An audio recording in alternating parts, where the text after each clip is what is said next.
Coogs House. All right, we kind of got a lot of stuff to get into today, but man, the Houston Cougars are number 2?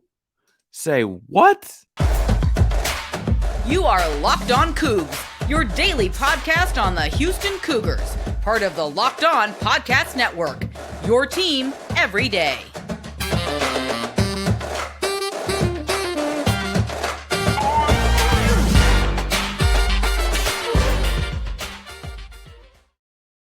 Welcome to Locked On Cougs, daily podcast about your Houston Cougars.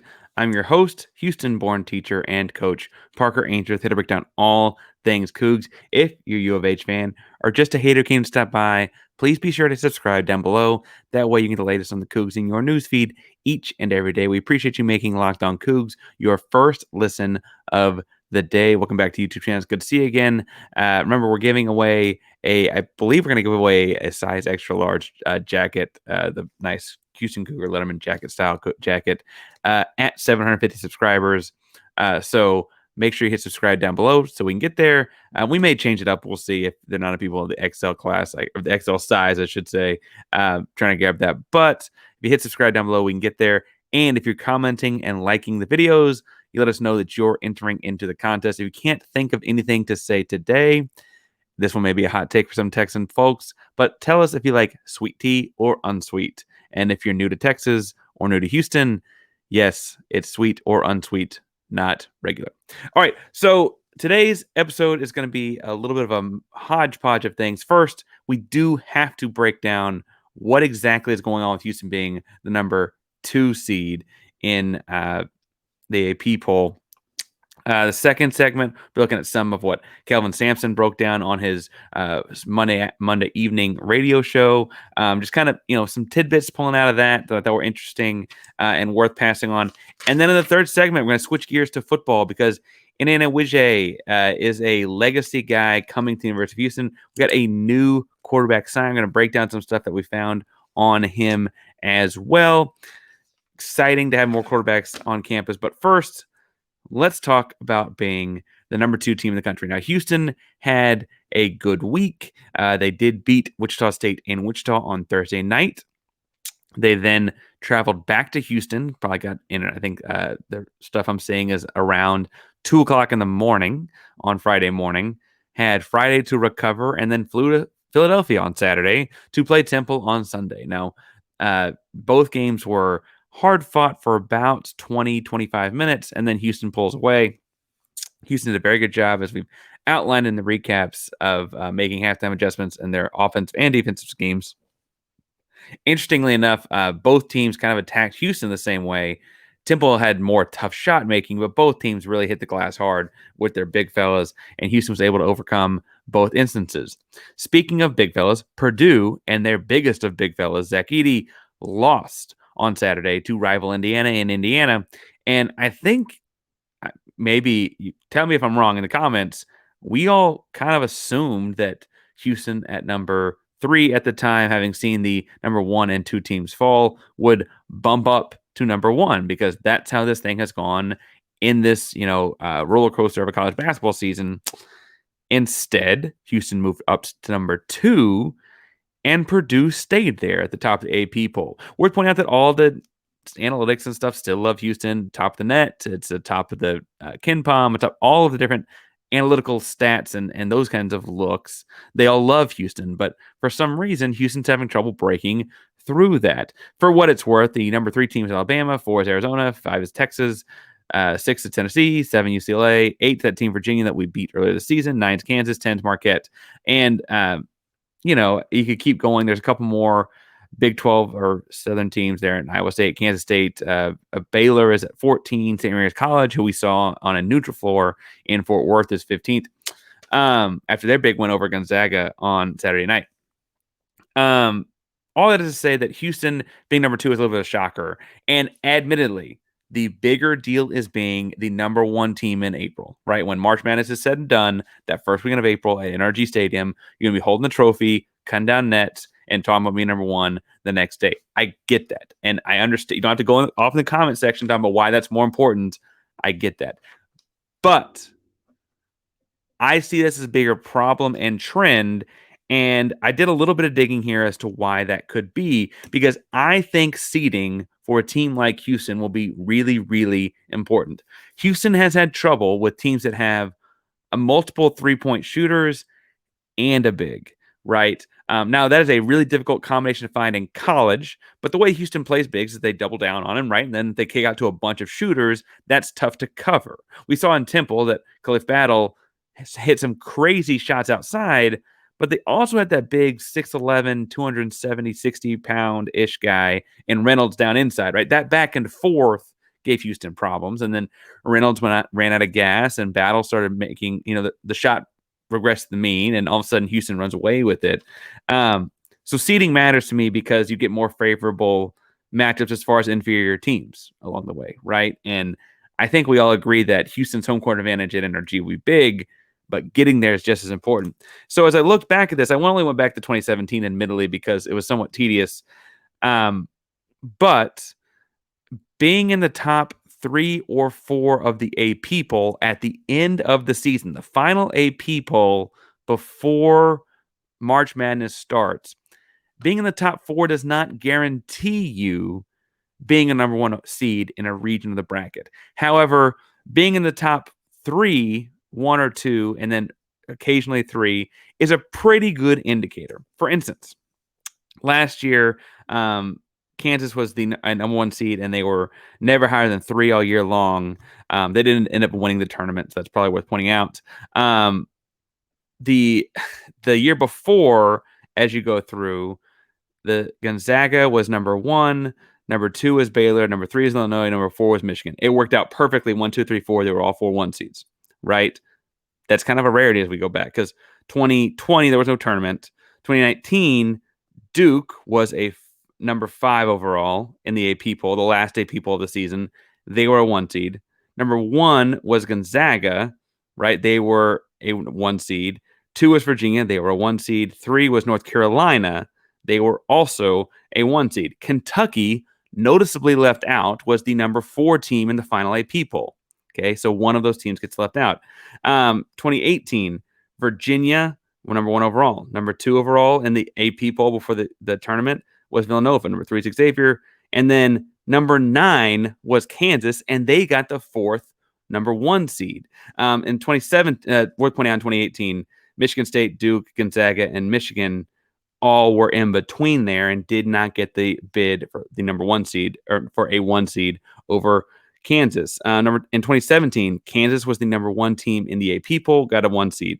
2 is Villanova, 4 was Gonzaga, 6 was North Carolina. So number 3, UCLA, and number 5, Oregon, both did not get 1 seeds, even though they were ranked higher than North Carolina. So in looking as to why this is, I think it's in part because of how the tournament's organized, right? There's the different regionals, and so you're trying to make sure that teams are in their region. Like in 2017, Gonzaga at the 4 seed got a 1 seed in the West region. So UCLA and Oregon were theoretically going to either be in that difficult bracket with them or in a region far away from home, and the seeding led to them being kind of at home. That's kind of the carryover too with in 2019 when number 4 Kentucky didn't get a 1 seed, but Carolina, Duke, and Virginia did. Suddenly, all of those eastern and middle of the country regions got taken up, and it's like, where do you fit in Kentucky in that? Now, do you put them ahead of Duke? Maybe, but they did, right?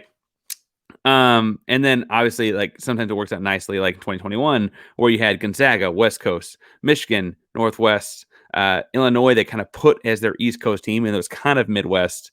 I should have said Michigan's Midwest. I think I misspoke there. Too bad. And then Baylor being the South, right? Suddenly you had all 4 quadrants of the country taken up. This year, that's really important to Houston because where they fit in with the regional doesn't quite add up, right? You can be in the Midwest regional in Kansas. The Southern regional is going to be over in Kentucky, right? And then the Western regional is going to be over in Las Vegas. There's not a regional in the Texas and like neighboring states because the Final Four is there, right? And so if you're looking at like Texas as a middle of the country, central time zone team, they could very easily get stuck in the Midwest bracket, which would be the same bracket as Kansas. Now, I'm not saying I don't want to play Kansas. I think Houston beats Kansas. KJ Adams is a guy, you follow me on Twitter, I'm a big fan of KJ Adams for a number of reasons. But I think I favor Houston there. I just don't want to have to play them in like the second round, right? Because like that just creates for a more difficult path, right? Or the Sweet 16 or what have you. I want to play as few of those games as possible because all these one game samples, you're just rolling the dice that many more times. The Western Regional, I feel relatively good about, but do you give that Western Regional team to like right now? Number 4 is Arizona, right? They're pretty far west. If they're going to be a 1 seed, it'd be hard to me for me to imagine they're anywhere besides Las Vegas, Nevada, right? So do you think of Houston as more of a southern team? Because then you're looking at a region that could potentially have Alabama, Tennessee, or Houston as the number 1 seed, right? Suddenly, this regionality of it and where the good college basketball teams all are is really creating a problem in seeding, and Houston's getting screwed because they're in the heart of it, being from the H, and they're fighting to stay in that top 3, 4, 5. They really, realistically, if they can't push up ahead of Purdue on a week that Houston wins twice and Purdue loses, kind of face an uphill battle. And we talked about this in previous episodes where like being in the American Athletic Conference kind of hurts the Cougs, right? That's why you go to the Big 12 next year, right? Theoretically, they don't think of, even though Joe Lenardi will say that the American Athletic Conference has a couple teams in it he'd put in the tournament, the average voter doesn't see it that way. So I see the issue here, not necessarily being that I care about being number 2, but I worry about what that indicates for Houston in a future stance, right? If they don't think of Houston after 2 decisive road wins, one against a team that had already proven they could beat Houston earlier, if they don't think of that as enough to like move them past Purdue, I'm worried of what the voter will put when or the selection committee will put when they're starting to put things together. Now, worth pointing out, bracketology expert Joe Lenardi did put Houston as number 1 overall seed as he was laying things out, both during the game on Sunday and since. He had Houston playing Purdue in the finals if he were to go just straight number 1 seeds and had them opposite one another. And Kelvin Sampson in his radio show Monday responded when asked about that the next time Joe Lenardi is right on something, it will be the first time. Now, before we get into the second segment and look at more about what Sampson had to say in his radio show on Monday, let's talk a little bit about Built Bar.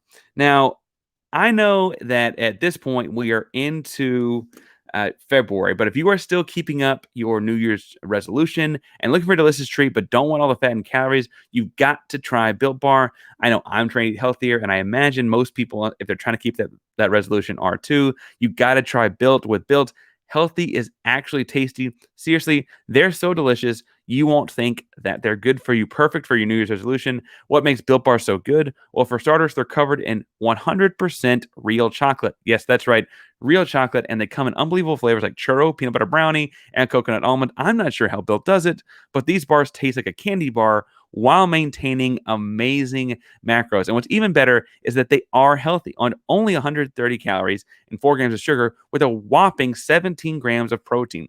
And now you don't need to wait around to get a box. For years, we've been talking about ordering Built Bars at Built.com, but now you can get them at your local Walmart or Sam's Club. That's right. Head to your nearest Walmart today, walk to the pharmacy section, and grab yourself a box of Built Bars. You can pick up a 4-bar box of cookies and cream, double chocolate, or coconut puffs. If you're close to Sam's Club, you can run in and grab a 13-bar box with their hit flavors, brownie batter, churro, and you can thank me later. I am going to say, and I said this when we did this read before, my favorite one to recommend is coconut almond, because if you're an Almond Joy guy, and I'm an Almond Joy guy, can I say a nod? If you're an Almond Joy guy, they taste just like an Almond Joy, so that's my recommendation. But I'm telling you, you don't have to go to Built.com to do it. Go to Walmart, find them there. Make sure you tell them if you go to the website that Locked On sent you, but I'm happy to recommend find them at Walmart as well. All right, so in the second segment, I said I want to talk some about Kelvin Sampson and his radio show. I've gotten to where I enjoy listening to this radio show to kind of, get to see a little bit lighter side of Sampson, not the same guy screaming at referees as he will be on a Wednesday, Thursday, Friday, or Saturday. But also, I think it's worth pointing out, it just gives him, he gets asked somewhat blunt questions by the audience there. I forget the exact restaurant it's at in Houston. And he answers all the questions. In the Monday night's interview, I guess it wasn't technically an interview, but it's this radio show where people are calling in by hollering out from the audience.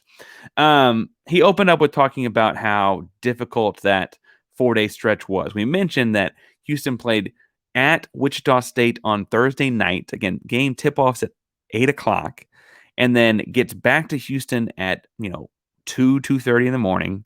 Kids are back in their rooms, he said, a little before 3. And then suddenly he's like, a college kid's not just going to walk in and go to sleep. Like, theoretically, they spend their entire Friday recovering while the staff is pulling together analytics and pulling out the notes and takeaways and things to get better on from that Thursday night's game. They have that kind of like talk through, walk through, etc. And then sure enough, on Saturday, they off in the plane again, right? And that's really, really tough when Temple had not played in 8 days, was very well rested. And that's why Sampson was quick to point out, like, they made really tough shots, right? And so since they made really tough shots, that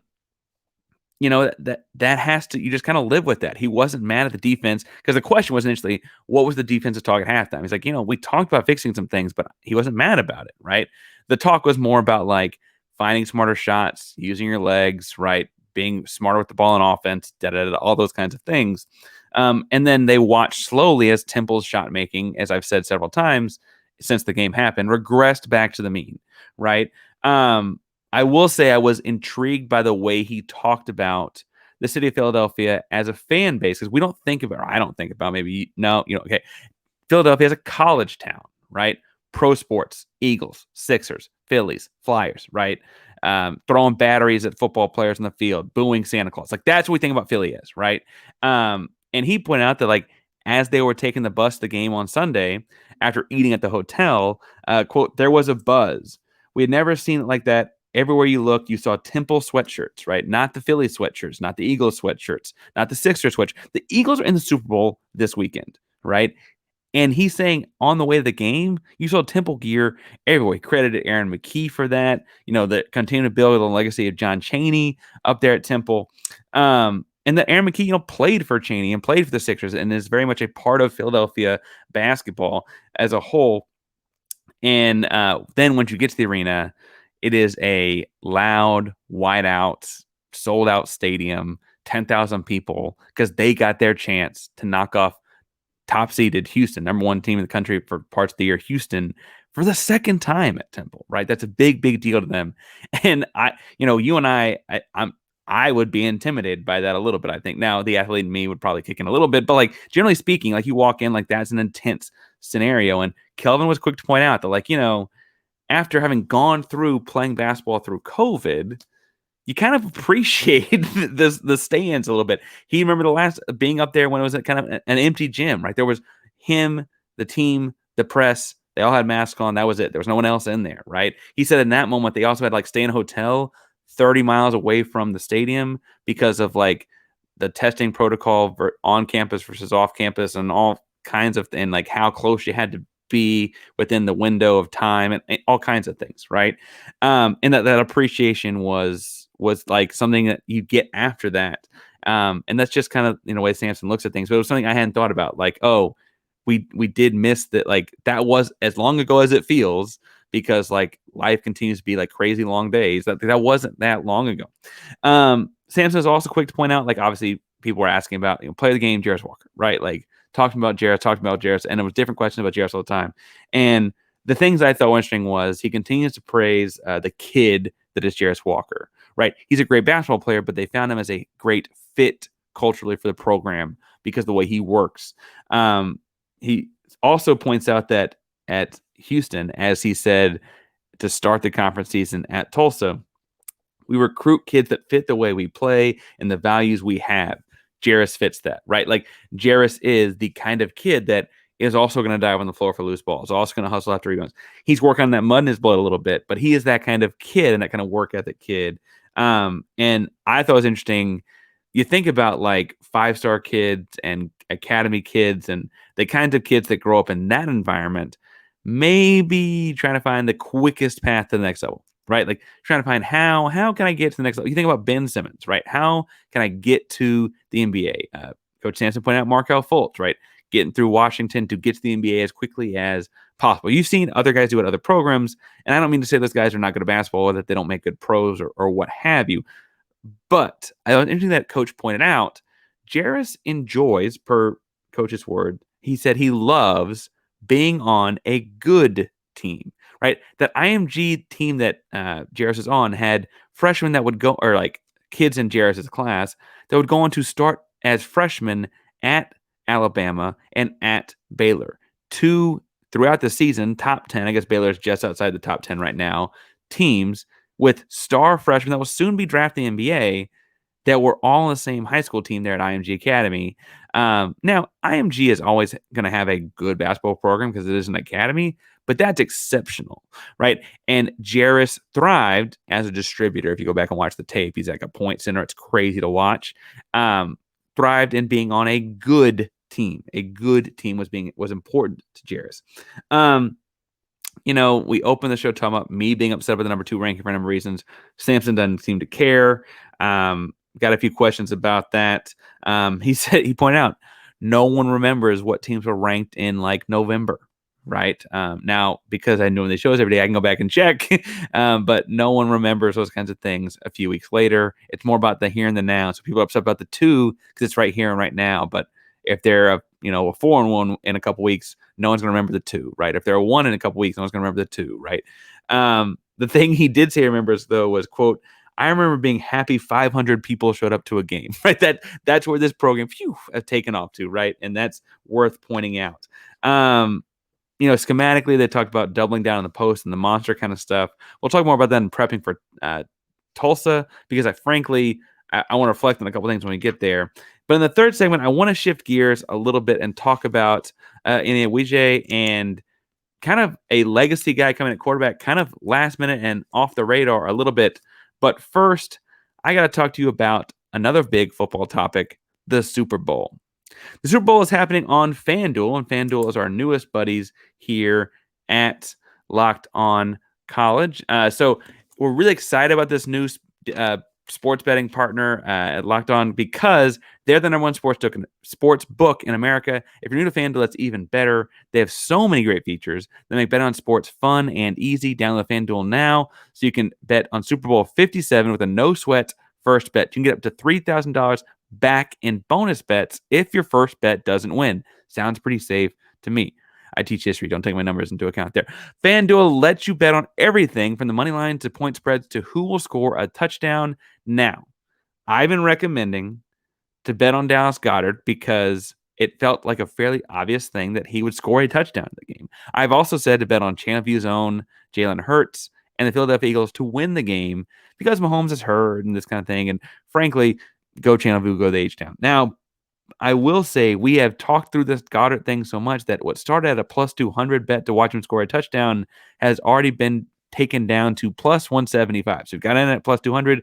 Thanks for listening. If you're at plus 175, I'm getting close to saying that's kind of too low. There are a couple of things I would look at, but between now and then, if you're not going to bet on the Super Bowl or not going to do anything besides the Eagles or thinking like, oh, the other props are too low and this and the other thing, I will say they got Tuesday night's Arkansas-Kentucky game as Arkansas plus 5.5. I'm taking Arkansas on that every time. Arkansas is tremendous at basketball this year. Kentucky has had a roller coaster of a season. 5.5, I get that it's at Kentucky, but come on. The other thing that is worth pointing out, and this has been a basketball-heavy show before this, is after the big NBA trade over the weekend, the Mavs moved up from plus 1,900 to plus 1,400 to win the NBA championship. Now, I'm not saying I'm picking the Mavs. I'm very anti-Dallas in a lot of ways, especially in the sports scene of things. But what I will say is if you're going to bet on that, I don't imagine that goes down anytime soon. So I'd probably like throw that one in there before it continues. I'm sorry. I'm not sure that it's going to get to be better odds anytime soon. I'd probably throw some money at that before it gets to be like one of the favorites. But that's what I'm saying to throw your money at FanDuel. I'm saying to do it at FanDuel Sportsbook because the app is safe, secure, and easy to use. Best of all, you can get paid for your winnings instantly. Join FanDuel today at FanDuel.com/lockedon to claim your no-sweat first bet on Super Bowl 57. That's FanDuel.com/lockedon. All right, in this last segment, and I have not left myself a whole lot of time, and so Indiana, I'm sorry if you want to come on sometime, we'll talk about it. Let's get you on the show. But Indiana Wijay is a 3-star quarterback from Pasadena, California, coming to Houston. He committed to Houston as a preferred walk-on Monday. Reports are that he chose Houston over being a preferred walk-on at Washington or Nevada. So he had that kind of D1 preferred walk-on spot at a couple different places. That kind of was where he was fitting as a 3-star, which I think is interesting because A, typically a 3-star kid can find a scholarship somewhere, but B, I don't know if he's going to have the diamond in the rough aspect or not, but he is 6'5". He is a $190, $195, depending on what listing you're looking at. And I I say I was impressed by his arm. I think the reason that he chooses Houston, though, coming all the way from Pasadena, California, and we should probably touch on this, is that he's a true legacy. His parents were both athletes for the Cougars. His mom was a class of 1999, was a Houston setter on the volleyball team. His dad was on the track team, class of 2000, and now the son, Indiana, is on the football team. Now, I think it's interesting. I was like, Indiana's an interesting name. He's from California. His name's Indiana. What's going on there? I guess mom is from Indiana. Dad's name is Indy.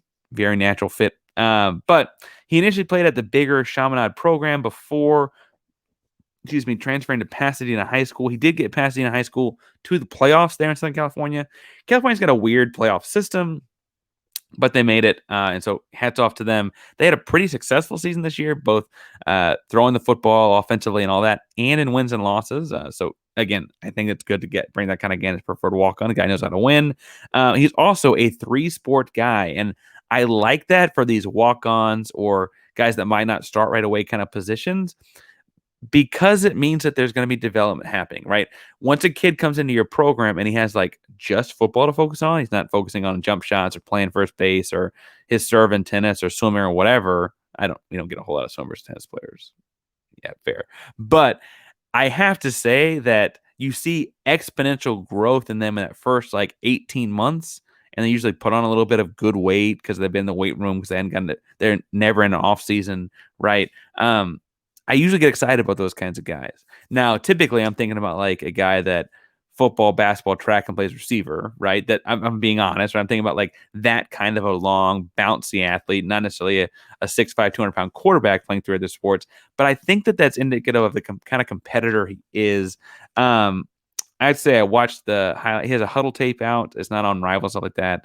Has a huddle tape out, and so I watched the huddle tape to kind of formulate my thoughts. And the first play out the gate is a 50-yard bomb. The ball is 50 yards in the air. He's getting hit as he throws it, and he hits a kid in perfect stride behind double coverage in the defense. And the tape just kind of takes off from there. He has a big arm, likes on the fade ball, likes on the deep cross, and then some deep ins, or they weren't quite rounded into drags, right? But likes throwing the ball deep. And frankly is willing to get hit to get the ball off to throw it deep. He did have some clips where he's kind of moving around in the pocket, but it doesn't strike me. He's listed as a pocket passer. And I think that it was, again, just kind of escaping to buy more time to throw it deep, more so than like threatening to run down the field. He does run a 4.8 per his 40 time listed on a couple different services. So, I worth pointing out that like, he's not like slow. He's just not fast, right? And that's, again, the kind of thing you may see develop with a kid that has like true dedicated time to just football now after being a 3-sport athlete. So we'll see where he goes. I do have to say, though, that it's nice to have a guy from Southern California coming to the team, just because I do love Old Town Pasadena. But also because as you watch it, there's like a different kind of swag in a California quarterback and a Texas quarterback. And I'm not sure one is better than the other, but like just the way that kids enjoy high school celebrations of is a little bit different. And I really like having a big arm guy because we know we got Donovan Smith that can run. Word is that Lucas Coley can do both. We didn't get to see him a whole lot last season, but apparently he can do both, a little bit running, a little bit throwing. Donovan Smith can really run. And now if Indiana can really, really throw, you kind of got a lot of stuff going in the competition in the quarterback room. Now, I don't project that Indiana starts a game this season. I'd imagine as preferred walk-on. He's a redshirt guy for a little bit.